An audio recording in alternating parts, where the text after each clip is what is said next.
Good afternoon and welcome. My name is Herb Garrison, and I serve as the interim president of the ECU Medical and Health Sciences Foundation, which is sponsoring today's festivities. Welcome to this luncheon where we'll be honoring and celebrating the service of Dr. Jim Jones to ECU, to family medicine, and to the people of North Carolina.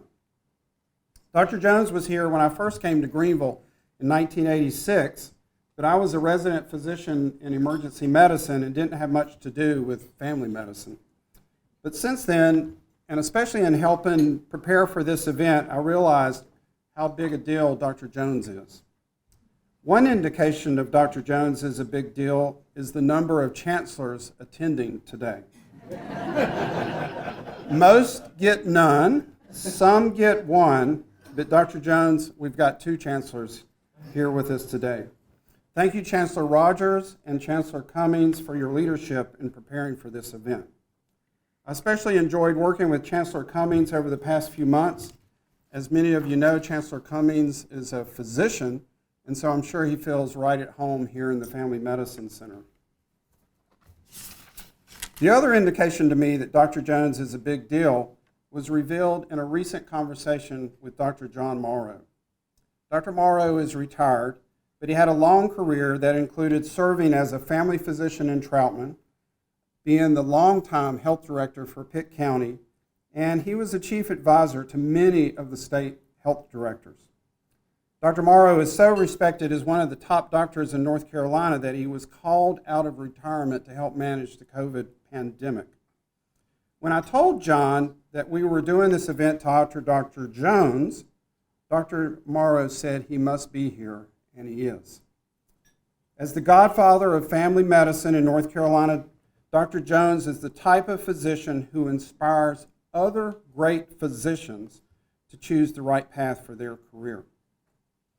As I said, Dr. Jones is a big deal. We'll hear lots of other stories of his service today, but first we'll share a meal and enjoy some conversation. We're honored to have Dr. Jones' son, the Reverend Jim Jones, with us today, who's going to do our invocation. You're up, Reverend Jones.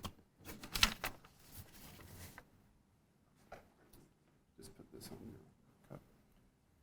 It's awful quiet in here, and that's normally when someone says the Reverend Jim Jones is going to do something. People normally are like, excuse me? Did I hear that right? All of us are here because of this man, aren't we? Absolutely, absolutely.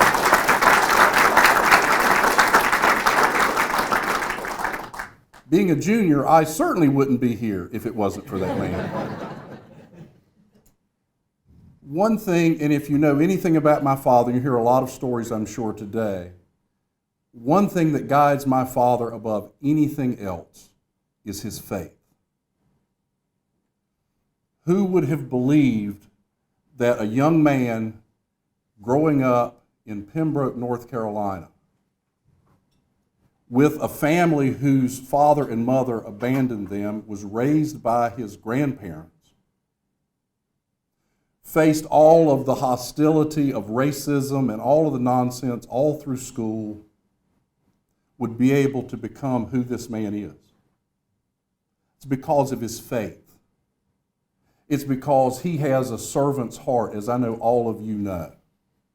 There's no doubt that that is what drives him. That's what drove him to work so hard to establish a medical school here at ECU, because he saw other people like those that he grew up with that didn't have medical care. And he strove really, really hard. He never forgot where he came from. Even to this day, it won't surprise anybody here, he still counsels students going to medical school. He still helps people get into medical school to choose a direction and a path. That continues to be part of who this man is. So let's have a word of prayer. Lord, we give you thanks for this great man. For this man who you have walked with since he was a child. A man who has placed his trust in you. A man who talks regularly with you. A man who you have opened up the world to. He has never forgotten his faith. He has used that as a guiding principle for everything he has done. Lord, we give you thanks for him. And as we gather together to celebrate this wonderful event, to see what this medical school has become, again, we give you thanks. We ask that your Spirit would rest here with us and with all the people that will be doing presenting today. We ask that your blessing would rest on this food that we are about to eat, on those who have prepared it and served it. Lord, may this food nourish us, and may we continue to use the example that Dr. Jones has given us to go out and serve others, because that is what you call us to do. It is in your most glorious and holy name we pray. Amen. Good afternoon, friends. Good afternoon. We'll try it one more time to get everybody together. I heard Chip. Good afternoon. Good afternoon. There we go. That usually gets our attention, focused on the program and have everybody engaged for what's going to be a great day here at East Carolina University. I'm Philip Rogers. I have the pleasure of serving as Chancellor of East Carolina University. I hope you've had the chance to enjoy your lunch. And I've certainly seen that you've had the chance to enjoy and engage in good conversation, and I hope it doesn't stop now. As we move through the program, we'll get to hear from a lot of people to celebrate this great man who is here before us. And I always hate to disrupt the good energy in the room, because I can tell there's a lot of great folks who are reuniting with each other and reconnecting from past acquaintances and opportunities to be together. But we have a very, very good purpose for the disruption, because we have a great celebration that we are going to engage in here today as we honor a great leader. And I think everybody in this room will agree with me, maybe more importantly, to honor a great human being, a great individual who has contributed in so many ways to the life of East Carolina University, contributed in so many ways to medical education and medicine throughout the state of North Carolina and our country, and who has contributed in meaningful ways to our state. It gives me a great amount of pleasure to extend a warm welcome to all of you in this room, back home to East Carolina University, back to Greenville, North Carolina, and of course, a warm welcome to this beautiful facility here at the East Carolina University Family Medicine Center. I think you all know the doors of this facility open each and every day to fulfill an important component, an important part of our mission here at ECU, which is to help advance the health care of the people of North Carolina, particularly the people of Eastern North Carolina. And I can promise you that these doors would not have opened at all if it wasn't for the leadership of this gentleman that's sitting right here. We wouldn't be here, sitting here today without his leadership, and what a joy it is to be able to celebrate the tremendous achievements of Dr. Jim Jones, to be able to do that alongside his family, with Dr. Michelle Jones, Jim Jr., of course, Miss Rob. We know he has other obligations today, but I see a video camera in the back, and so we welcome him virtually to be able to see and participate in this event. And all you have to do, at least me, I have the best seat in the house. I get to look left to right and see the amazing number of colleagues and friends and family members who are here to celebrate you and what you've contributed to this institution, to medicine and the life of Eastern North Carolina. And I know that we all agree that you've been a trusted, a beloved colleague, a friend, a servant leader, a mentor, and such a great advisor to so many of us here today. For that, we're thankful for you. If you've been around ECU for the last 2 years and you've heard me behind a microphone at all, you know that it's not uncommon for me to take the opportunity every chance I get to champion the core commitments of East Carolina University, our mission. I say it in every meeting that I have an opportunity to say it at, because I think it's important for us to be able to articulate who we are and where we want to be as a campus. We have a chance to talk about student success, about public service, and maybe more importantly about how we advance regional transformation all throughout Eastern North Carolina. And those of you who are a part of the ECU community every day, you know those words aren't just words. Those words have meaning. Those words are rooted in our DNA and who we are as an institution. And I'm not sure we could have sitting before us a better embodiment of that mission in action, of those words of student success and public service and regional transformation than Dr. Jones. I had the chance to see it and to live it in person for several years when I had the chance to serve as the legislative liaison and chief of staff here at East Carolina University, when we were pursuing the funding to help create this facility that we're sitting in. For those of you who remember, we were on the heels of bringing in more than $100 million for a new dental school, state's second dental school in North Carolina. Craig Souza remembers that. He spent a lot of time in that space.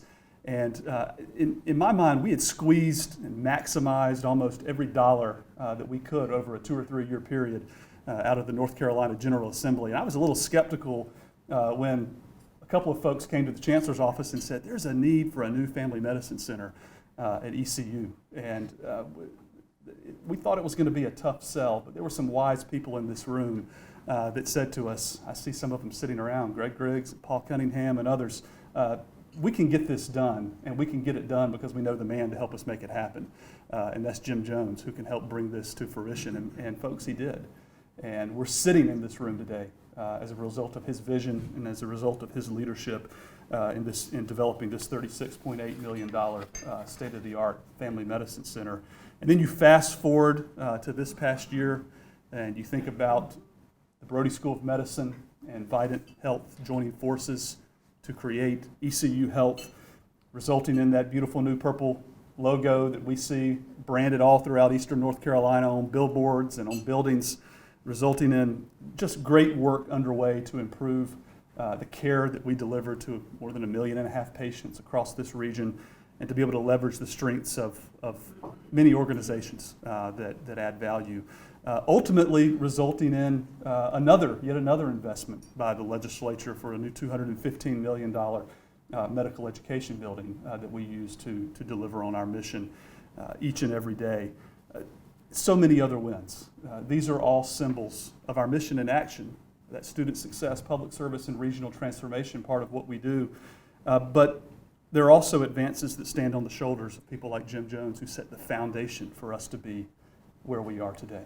And for that, I say yet again how grateful we are to you, how proud we are to call you a friend, and how those of us in this room and beyond who are entrusted with the leadership of this medical school and this institution are the great beneficiaries of the foundation that you and others helped lay before us. And so on behalf of ECU, on behalf of all of us, we say thank you. We extend our gratitude for what you've done to advance ECU and health in this region. As I close, and before I turn it over to the chair of our family medicine program and department, I want to take a brief moment to recognize and to thank my good friend, Dr. Robin Cummings, the Chancellor of UNC Pembroke, who is here with us today. Another servant leader in public higher education in North Carolina, another leader committed to the advancement of Eastern North Carolina and this region. And I can tell you with a lot of confidence, we would not all be sitting here today without him pressing the point to make this happen. He was the one who brought this to fruition. Robin, thank you so much. It also wouldn't have been possible not only with his leadership as the chair of the Jones Professorship Steering Committee, but we're also grateful for the work of the committee members, Mr. Chip Baggett, Mr. Greg Griggs, Mr. Robert Seligson, Mr. Chris Dibba, and Dr. Herb Garrison. And of course, our gratitude extends to Dr. Chuck Rich for his early work on the committee. Would you all join me in giving the steering committee a round of applause?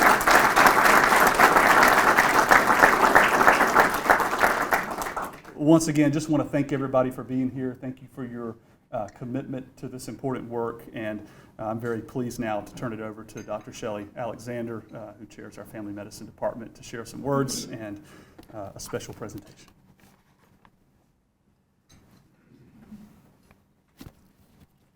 Good afternoon. I'm Dr. Shelley Alexander. I'm the chair of the Department of Family Medicine here at Brody School of Medicine, East Carolina University. What a wonderful group of people, and what a joyful opportunity to see so many friends and family and faculty get together and have a reunion of the folks that are so important to family medicine and have been so critical for this department, and all to celebrate Dr. Jones. Many of you are so dear to this department, and I'm so thankful for the contributions that you've made in time and effort and career to get us to the point that we are today, and I want to thank you for being here to celebrate with us. I want to welcome you to ECU Family Medicine. This is the home. This is really where the heart of our department is, and this beautiful facility was envisioned and championed by Dr. Jim Jones. It's incredible to have the opportunity to work here every single day in this beautiful facility. And it's absolutely my honor to serve as the chair, as Dr. Jones did. He was the founding chair of this department.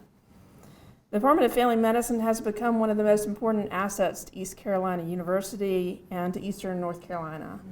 And it only became such an invaluable asset because of the incredible work of Dr. Jones in establishing our department and making it one of the best family medicine programs in the country, and doing all the behind-the-scenes work to get the state-of-the-art Family Medicine Center, of which we are so proud and privileged to work at. Of course, as it is with all great things, the start was less than auspicious. But Dr. Jones was there from the beginning, and the beginning, by a wonderful coincidence, was 50 years ago this year. It was 1973 when Dr. Jones was president of the North Carolina Academy of Family Physicians and in private practice in Jacksonville. He attended a meeting of the Medical Manpower Study Commission, and they were exploring the prospects of a 4-year medical school in Greenville. And at their meeting, Dr. Jones advocated for training more family physicians in more diverse parts of the state. It was 3 years later, in 1976, that Dr. Jones found himself, at the request of no less than UNC System President Bill Friday, in a double-wide trailer with a single nurse practitioner to establish the brand new ECU Family Practice Center. And that was the start of family medicine training in Greenville and the start of ECU Family Medicine. And ECU Family Medicine is a backbone of a medical school which is committed to training primary care physicians. In 1977, Dr. Jones became the founding chair of the Department of Family Medicine, and for the next 20 years, he worked tirelessly to make ECU Family Medicine great. He advocated for family medicine as the president of the National American Academy of Family Physicians, and on a more local level, advocated with the North Carolina Academy, with the legislature, and many partners here to get us the beautiful building that we're in today. Dr. Jones would often say, you can't attract great faculty or resident physicians without a suitable facility. And so even after he retired as a department chair, he could be found in Raleigh advocating for a new facility. And that vision and advocacy became a reality in 2011 with the opening of this building. 50 years after Dr. Jones started this quest, I'm happy to report that UC Family Medicine is thriving. Our faculty serve as critical leaders, teaching curriculum for medical students, ensuring that they understand family medicine and how critical it is to taking care of the whole patient in the context of community. And in fact, ECU's Brody School of Medicine has consistently had the highest percentage of students, not only in North Carolina, that go into family medicine, but in the nation. We're in the top 10 consistently for the past 20 years of the percent of our medical students that go into family medicine. We've trained over 400 family medicine residents since the start of that residency program that Dr. Jones envisioned in that double-wide trailer. And we've added fellowships in sports medicine and palliative care and geriatrics. And we've expanded our residency program to 40 residents, and maybe most importantly, added 2 rural sites in Duplin and Hertford counties with the plans to add more. This training of family physicians in rural environments to work after graduation is ultimate realization of Dr. Jones' vision. It is by standing on the shoulders of the giants of the discipline before us that we're successful. And Dr. Jones, thanks to your vision and advocacy, we have been successful, and we've had success building on your work. And with this naming gift given in your honor, and by all those in attendance and many more, you will continue to ensure that ECU Family Medicine is able to develop exceptional young faculty, continue to grow our impact in the teaching of young physicians, and continue to transform the health of Eastern North Carolina. In recognition of your work and its tremendous impact, I'm happy to announce that the ECU Board of Trustees has authorized me to name the Chair's Suite in this building the Dr. James G. Jim Jones Chair Suite, outside of which this plaque will hang in your honor.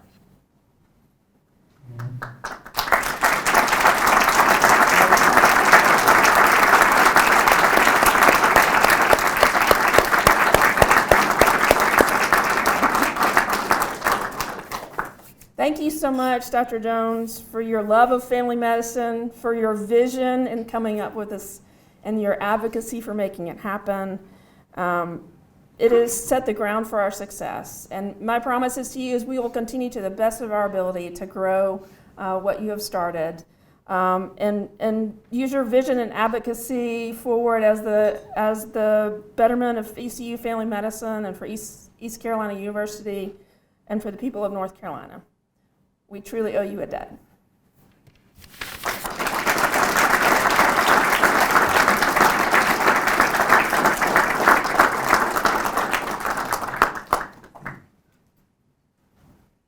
So I don't think I need a microphone. Is it where I'm okay back there?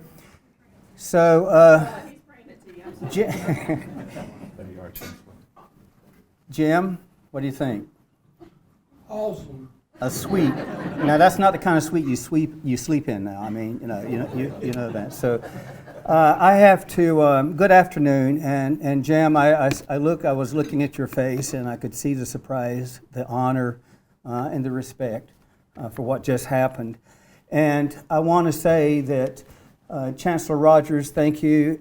Back at you.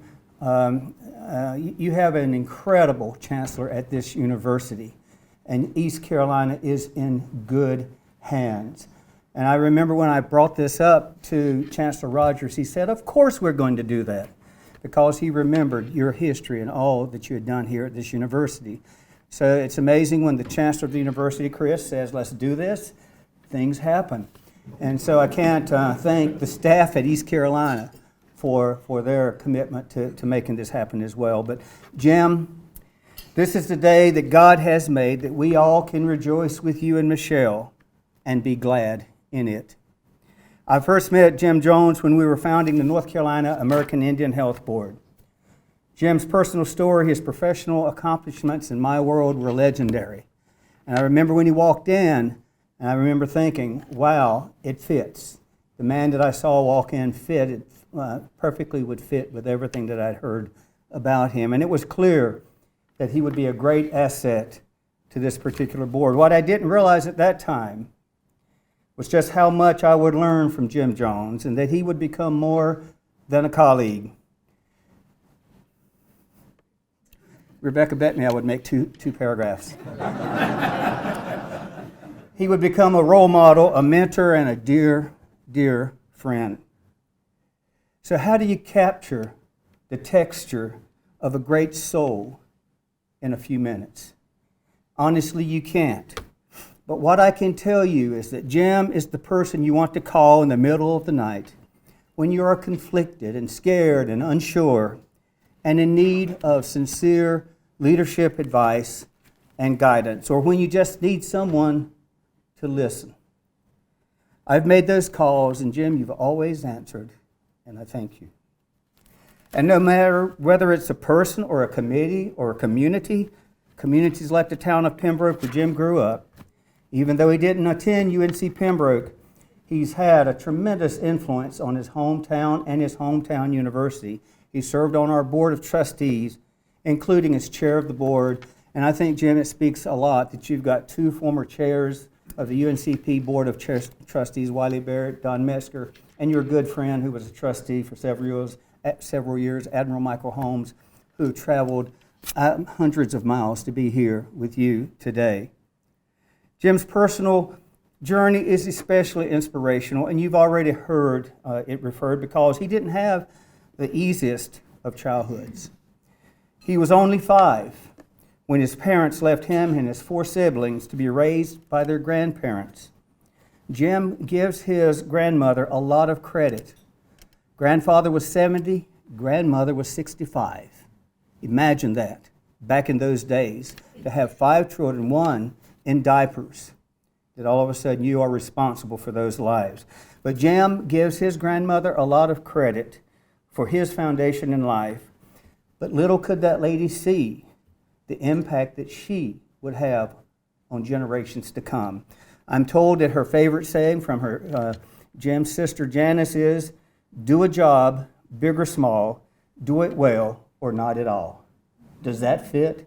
And all 5 of these kids have grown up to lead influential lives. We could talk about Janice and all that she's done across this nation in American Indian country for the next hour. But they didn't have much.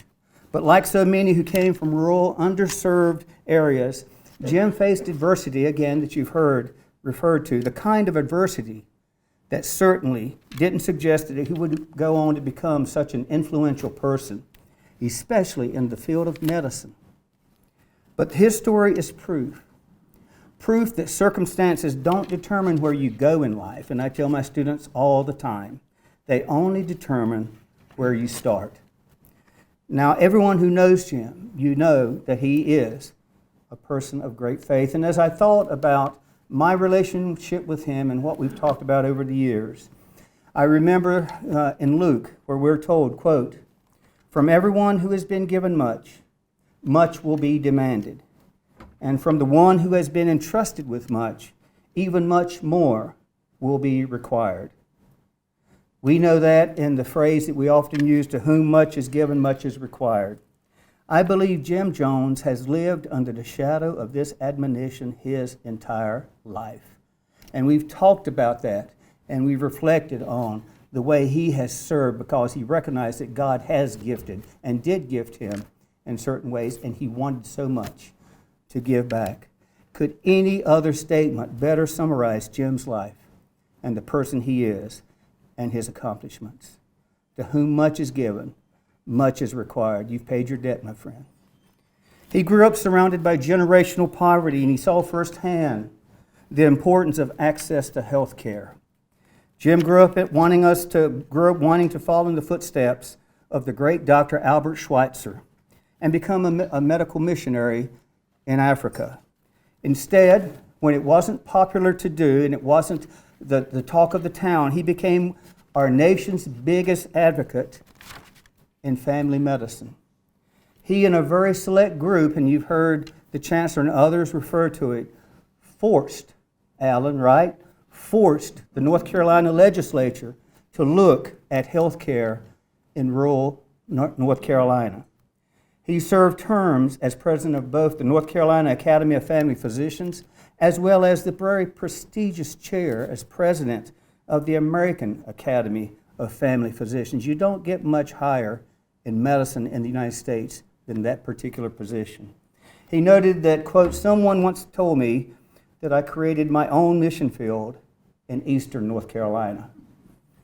There are many groups and individuals here today who would like to celebrate Jim, and I have the honor of sharing a few of those recognitions. They're all on display, some over here that we're going to open in just a second. Jim is a member of the Lumbee tribe, as am I and my wife Rebecca.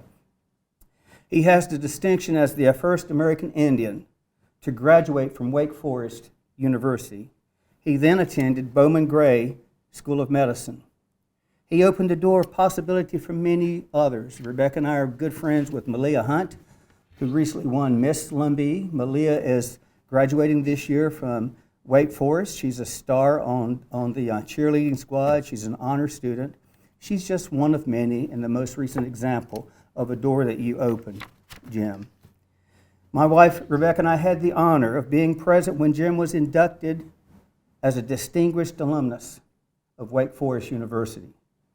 And now today, the Lumbee tribe is presenting Dr. Jones with a proclamation. And I hope everyone comes up and takes a look at this. It is beautiful. They did a fantastic job. Thank you, Paul Jolliker, for your good work.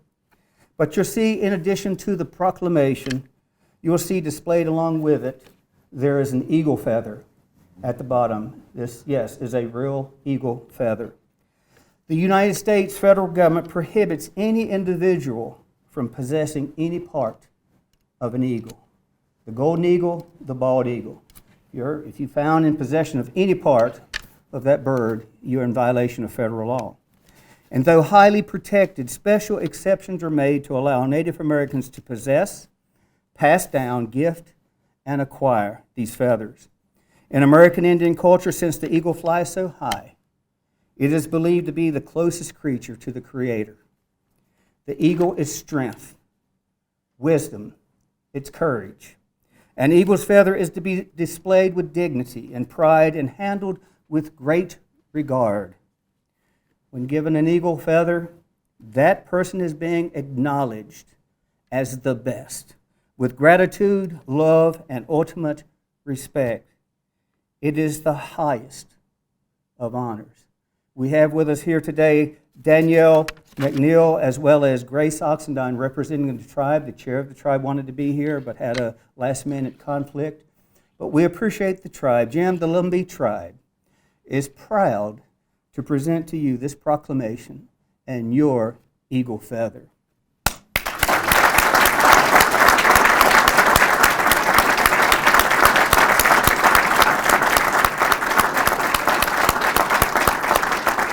In addition, on the table, you'll find a personal letter from Governor Roy Cooper recognizing Jim's service to North Carolina and the impact to our great state. In it, he says, among other things, I sincerely appreciate your dedication to bringing medical care to the poor and to rural North Carolina. Jim, best wishes and congratulations and thank you, Governor Roy Cooper.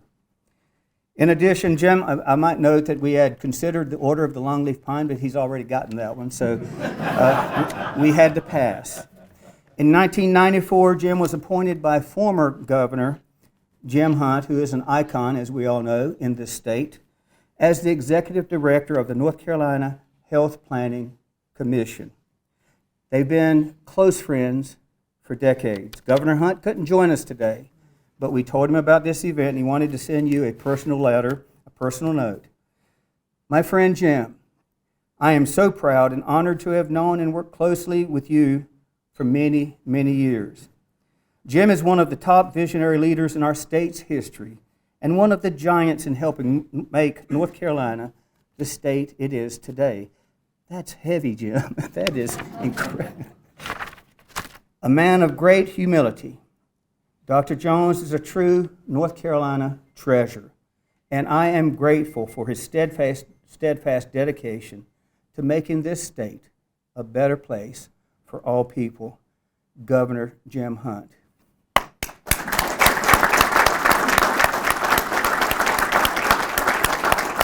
In addition, the Robeson County Board of Commissioners and the Pembroke Town Council have issued and prepared proclamations, which you can read, all in honor of Dr. Jones. The East Carolina Medical and Health Sciences Foundation is presenting Jim with a resolution today expressing their gratitude for his devoted service and remarkable achievements in East Carolina family medicine. Karen, if you would unveil. Finally, this is the moment. You've already had an incredible moment, and I'm a heart surgeon, so I'm watching. I can help. I can help. I'll take care of you, I promise. It is my great and personal privilege on behalf of East Carolina Chancellor Rogers, the Planning Committee, Chris, Herb, Missy, and Chip, and Bob, and Greg. Thank you for your extraordinary efforts along to help make this possible. And the many, many donors who are here and many who could not be here today. To recognize in perpetuity, that's hard to say, but that's a long time, Jim. In perpetuity, the magnitude of his accomplishments and the lasting impact that you will have on the generations of family physicians. Whereas Dr. James G. Jim Jones, founder and first chair of family medicine at East Carolina, has had a powerful impact on the field of family medicine and the health of generations in North Carolina and across our nation, and has served relentlessly as a beloved family physician, teacher, and leader, and ensured that the groundwork he laid would have a lasting impact for generations of family physicians for the future. Therefore, be it resolved that the East Carolina Medical and Health Sciences Foundation, on behalf of the Department of Family Medicine and its entire alumni body, express its profound gratitude to him for his devoted service and remarkable achievements, for which he will always be remembered and will be commemorated by the establishment of the Dr. James G. Jim Jones Professorship in Family Medicine.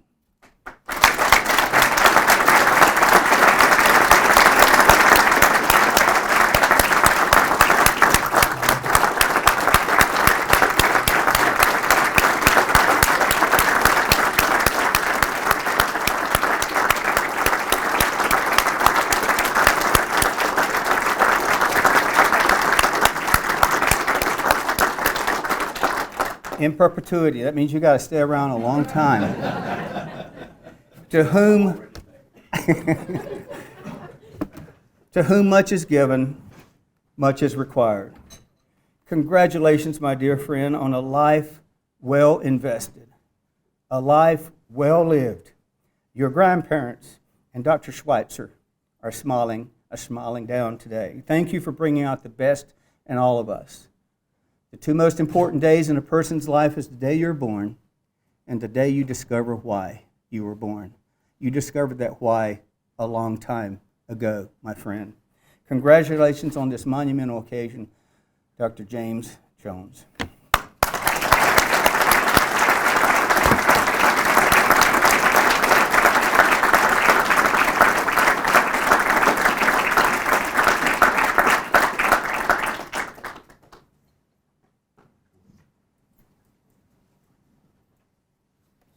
My name is Howard Stein. Do I have to hear a mic, or can you hear me okay? Okay.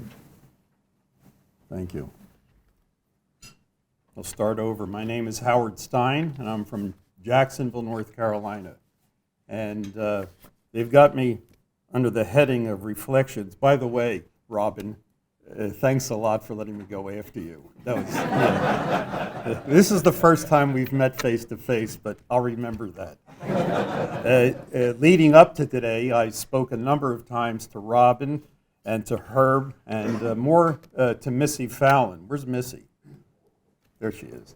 So a couple weeks ago, I called Missy and I said, if there's time, I'd like to say a couple things about Dr. Jones. And she said, I'll get back to you.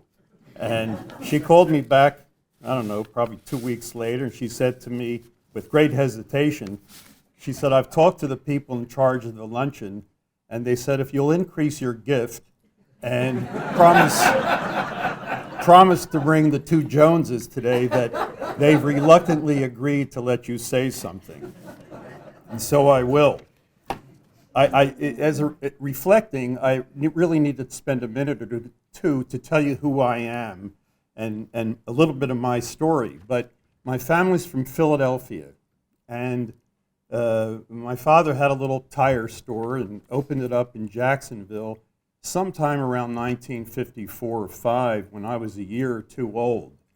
And he brought my mother and my older brother, who was born in 49, I was born in 53, and brought us to what you could only call this godforsaken town, where the roads were dirt, high school went to 11th grade, our phone numbers were 4 digits long, and they were party lines, and most people had never seen a live Jew.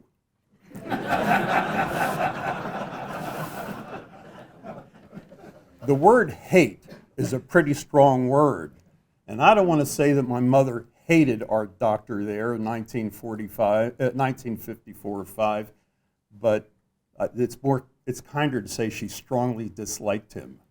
And around 1961, Jonesy here was a big shot in the Navy, and my father's tire store was about a mile away from the main gate at Camp Lejeune, where the Naval Hospital was.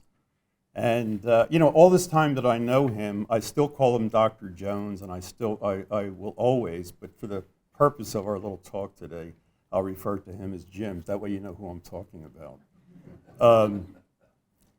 But anyhow, and I do remember, I was somewhere around 8 or 10 years old, and my father tells this story, and Jim agrees that he pulls up in front of our tire place, and he's dressed with his white, naval, formal outfit, and he comes in for a set of tires, and to make a long story short, my father sells him the set of tires, and he says to him, by the way, Jones, your hat's on crooked.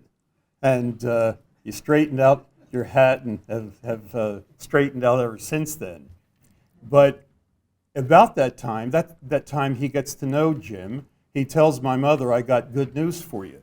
I said, this fellow that I met, a very nice, engaging guy, is a doctor on the base, and he tells me he's going to open his practice in Jacksonville. And he does around 1963, when I'm about 10 years old. And when I tell you my mother was we were his first patients, I can assure you that we were.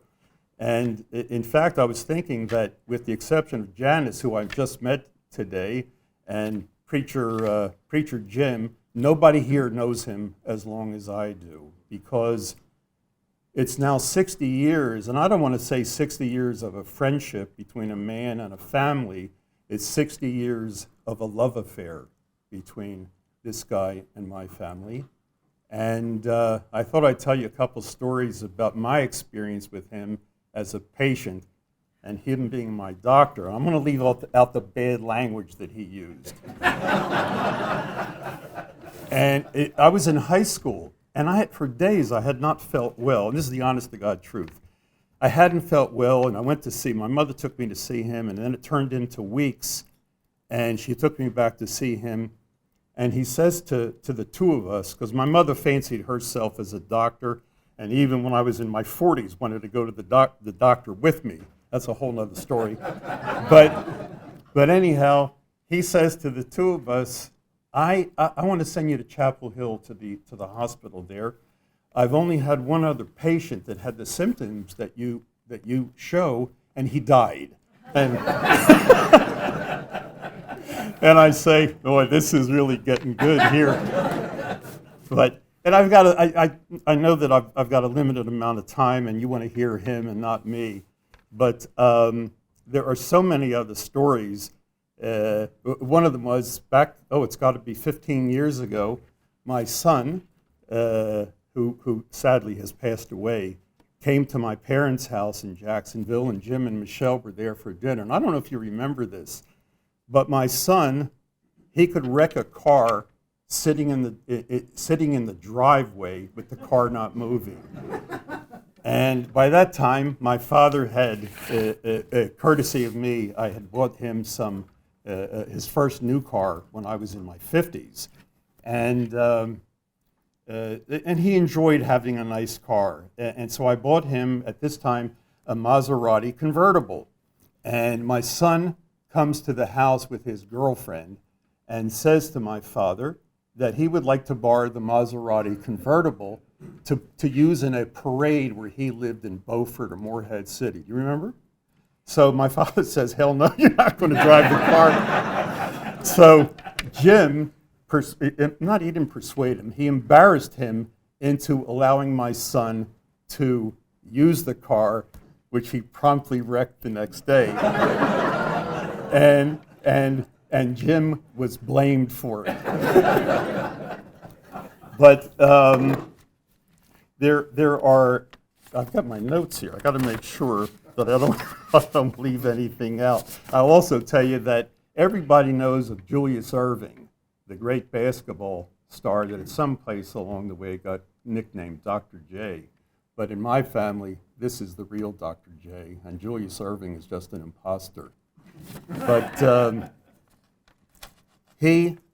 I remember my father saying one time that he can't imagine somebody meeting Jim Jones and not really liking him. He's a guy that has an amazing personality. He's everything that you'd want a man to be, from start to finish, top to bottom. He invited me over for Christmas dinner the other night, and he says to me, "Are you busy Christmas night?" I said, "My name is Stein." And I said, "My schedule on Christmas Eve, Christmas Day, and Christmas night is wide open." And he and Michelle very kindly invite me to dinner. I walk in. I got a preacher sitting here. I got a retired FBI agent sitting here. I got an Indian tribe sitting in front of me. And I'm looking around to see if there's like a gallows in the backyard. I said, I'm just not feeling good right here. And he's a man of faith, and I say that seriously, I know that. But every time we sit down in the past 25 years, he tells me how he wants to become a member of the Jewish faith. And I tell him as recently as a couple weeks ago when we were together, I said, listen, I've spoken to the chief rabbi. He picked out the name of of Geronimo Goldberg for you. And I said, they're still waiting for your check to clear or for you to learn how to send a wire transfer. And apparently you've run out of checks and don't know how to make a transfer, but we got time. Let me tell you seriously, I've been a lucky guy in every way you can imagine. And he has been my doctor. He has been a mentor. I got to tell you a story before I tell you that. So Christmas night, I'm sitting there. He said, I've never told you this before. I went to Chapel Hill from 71 to 75, and my father tried to persuade my brother and me not to do what he did for a living, that it was too difficult a way to earn a living, that we should become professionals. And I tell everybody, my brother apparently was the only one that was listening. And so I went to school thinking I'd be a doctor.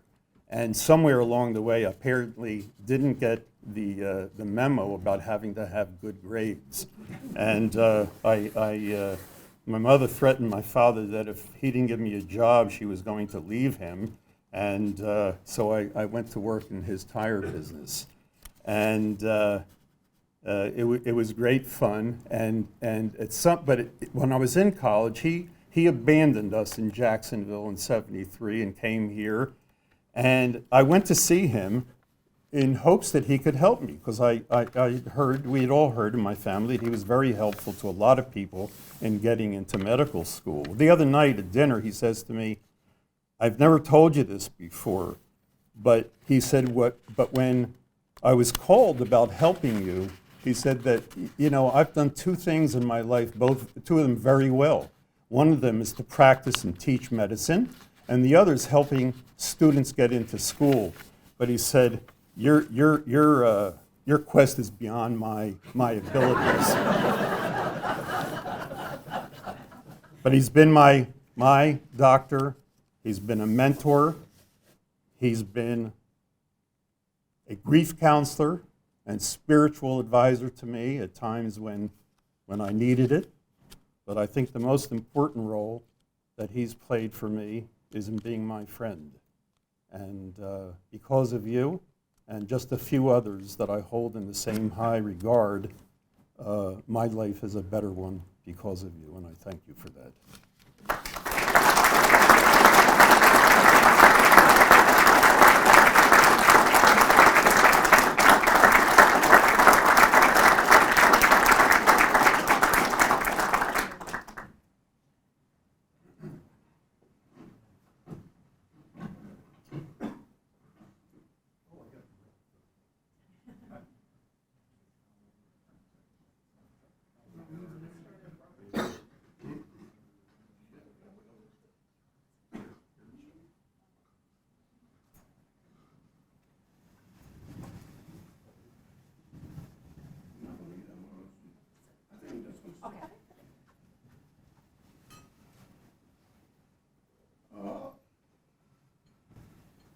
Everyone see me?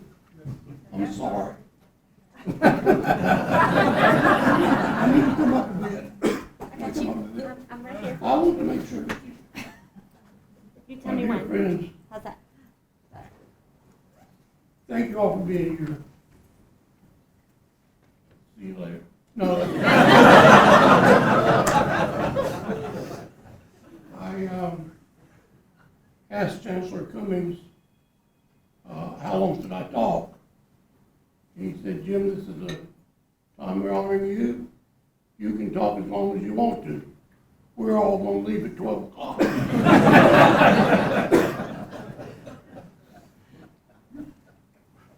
My friend, I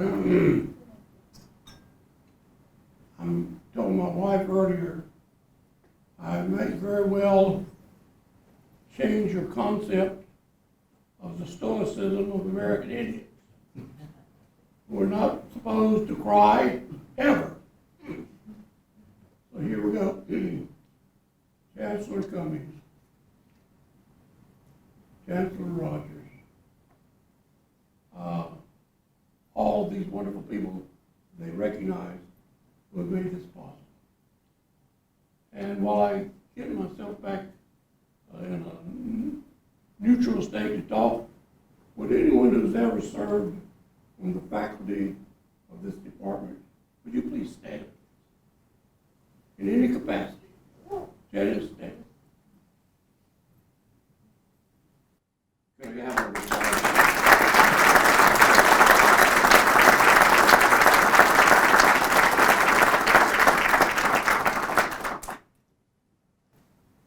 I can tell you that they're the persons who are responsible for me getting this award. It's been amazing to me. My wife typed this up for me because anyone who is acquainted with me knows that if you let me tell stories, we'll be here till summertime. So I'm going to keep this just to keep me on track. I'm really amazed at what a wonderful thing that has happened here. It's not an artificial thing to me that I am humbled by this. It's really overwhelming. There would be no way that I could thank you enough. I'm very deeply, deeply appreciative that so many people have devoted so much time and have given so much money to make this possible. It's hard to say, I don't have long to remember you, but I'll remember you for the 2 years that I have left. Well, how did we get here?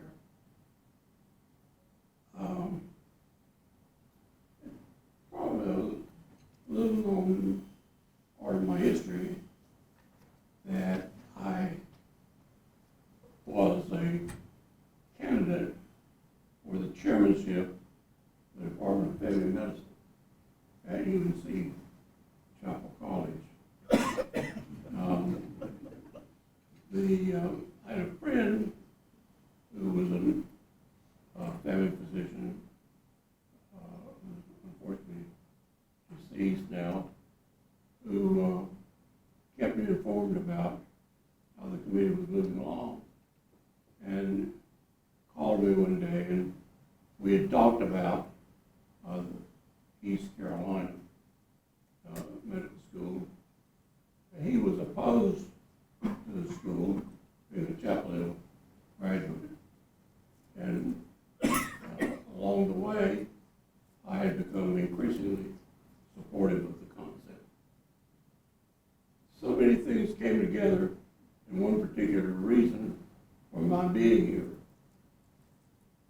In the late 1960s, when I'd been in practice about a decade, I developed a significant hearing loss. Was followed by the people at Mr. Duke's school, who told me that in 5 years I would be deaf.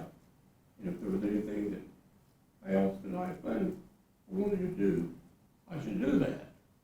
And so I allowed myself to be nominated for the chairmanship at Chapel Hill. I got a call from my friend in Greensboro who said, if you really are serious about the thing in East Carolina, you need to let the committee know and drop out. The committee recommended 2 names to the mine and my good friend, who at that time was in the Department of Family Medicine in University of South Carolina in Charleston. I withdrew, and I suspected that he was going to follow me. However, he decided that he would not accept the job at Chapel Hill, and so they then recruited many of you know Dr. H.J., who did great things for that department. I tell that story in part because there was a bad time that this school had in becoming a school for so long. The extreme eastern part of our state and the extreme western part of our state were hinterlands that academia ignored. Duke was only accidentally in North Carolina. After Mr. Duke failed to persuade the school in New Jersey to name that school, he came here. While we were affiliated with the Baptists at that time, Wake Forest really wanted to be a national school. And so Chapel Hill, I thought, should be a school that looked after the people of this state. To my chagrin, I found that was not true.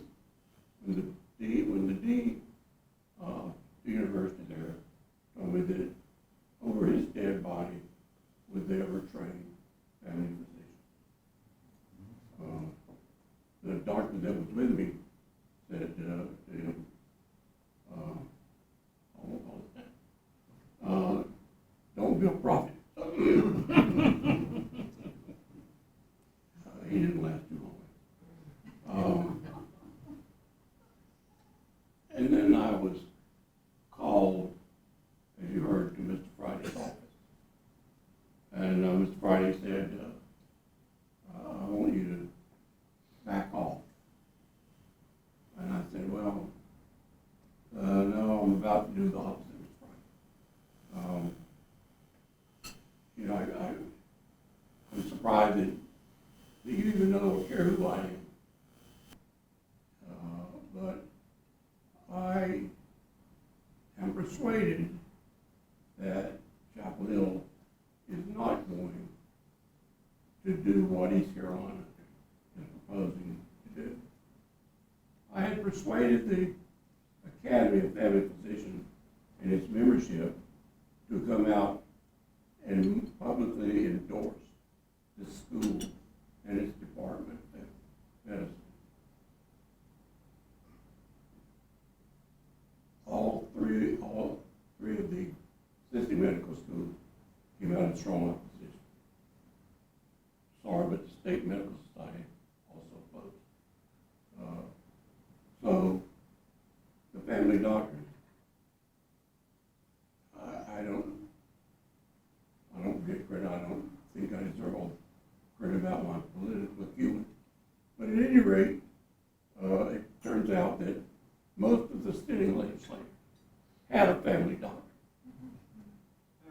So I said, I want you all to take a little booth right outside their office so that they know who you are. And there will not be, I took a survey, and the average practitioner in rural North Carolina in the 1950s and early 60s was 56 years old. It's been in a decade. If we didn't train doctors, there would be no one to care for the people in rural North Carolina. So, while I was told that the chancellor here at that time was just going to use me and my influence to get another school that would be a little Chapel Hill. I've never told anyone that before, but I told him that, well, that may be well and good, but I trust him and not you, sir, in all due respect. So I came. I didn't really want the job, to be quite honest with you, and it's sad to say. I love being a practitioner. I love to practice medicine. Deliver nearly 1,000 babies. I love to practice medicine. And so I tried to help them find someone. And at the same time, I had been involved at the national level with writing the qualifications for being board certified, and also had helped develop the Residency Review Committee, which reviewed. And so everyone said,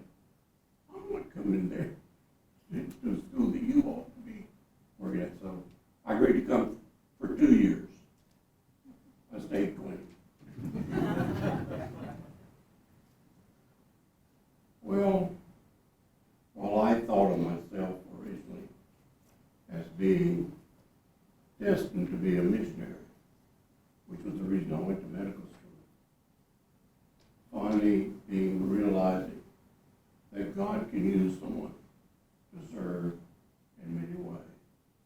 And so I found my destiny in my place. I believe, and I hope it's true, that my place of service was not in Africa, although I did get to meet Albert Schweitzer's daughter. And I was on their board foundation at Harvard for the Schweitzer Hospital that still remains in Africa. I do believe that my mission field has been to try to produce doctors for rural North Carolina. This program is ranked high from the very beginning. It has provided, as you heard the chair say, it's provided 450 doctors that are practicing. It leads the country in the number of graduates of the medical school, of all of the medical schools, of the people who have remained in the state that the school was located. It also remains highest in the number of students who are going to rural and underserved areas. If you look at the legislation that enabled this school, the legislation envisioned three-pronged goals for the school.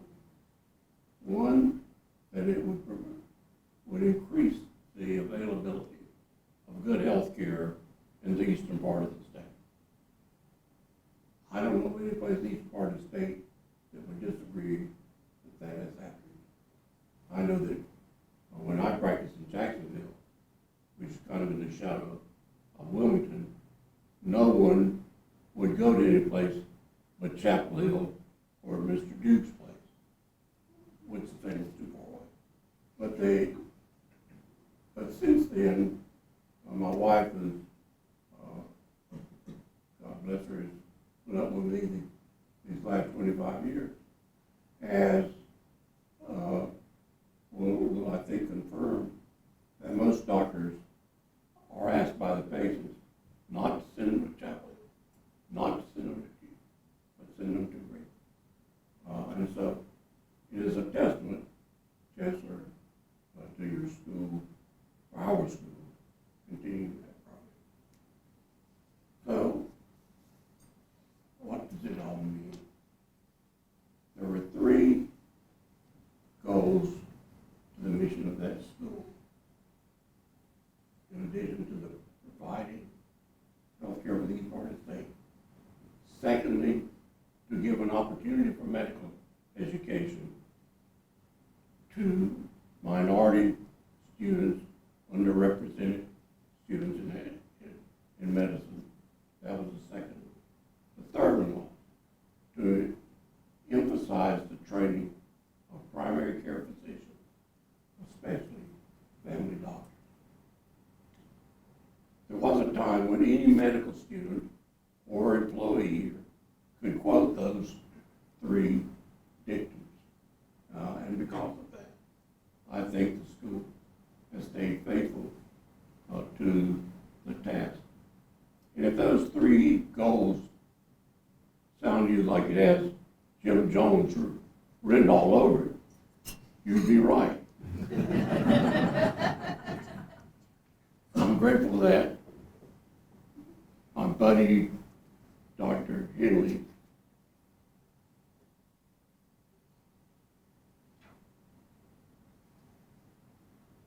past executive vice president of the National Academy, is here. His father was in the North Carolina Senate at that time. And he invited me to help write this legislation. So you might understand why it says primary care, family medicine. Thank you, Doug. I love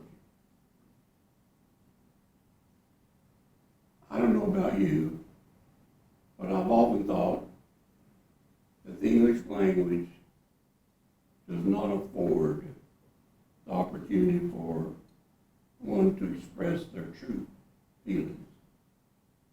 For instance, if you study Greek, you will know that the Greeks had 5 words for love.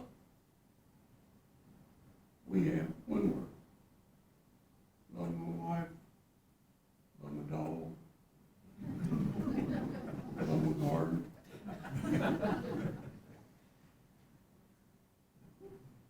Too bad we can't make up a new words for the language, but I hope that when I say thank you, I wish I was a master enough of linguistics to express my feeling with what those 2 words mean. I am not.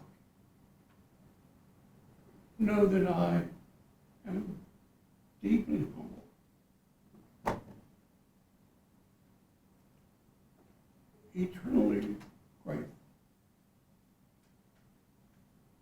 Whatever time I have left, I will always remember this day. Your gift, your love, and your support. I do hope I've had private conversations with Chancellor Dr. He believes, as did Dean Cunningham, that the strength of this school has been, and it ought to continue to look after the people of this great state. I thank you for this opportunity. Thank you for this great honor. God bless you all. And good night.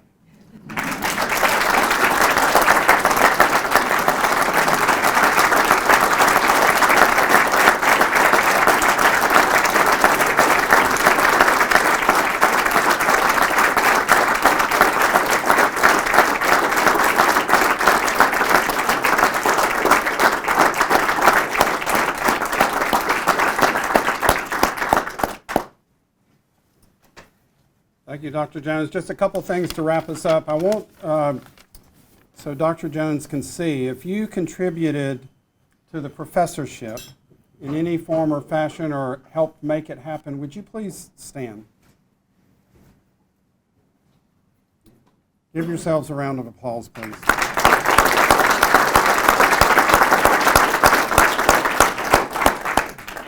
And then I'm going to call the names of some people, and I'd like them to stand also. As you know, an event like this doesn't just happen spontaneously. There are people working behind the scenes.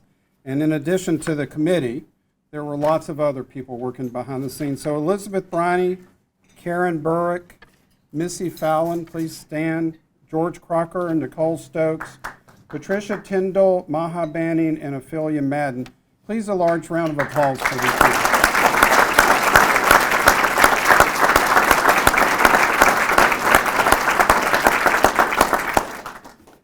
Thank you all so much for being here. Be careful and safe going home. And please feel free to speak to Dr. Jones on your way out. Thank you all.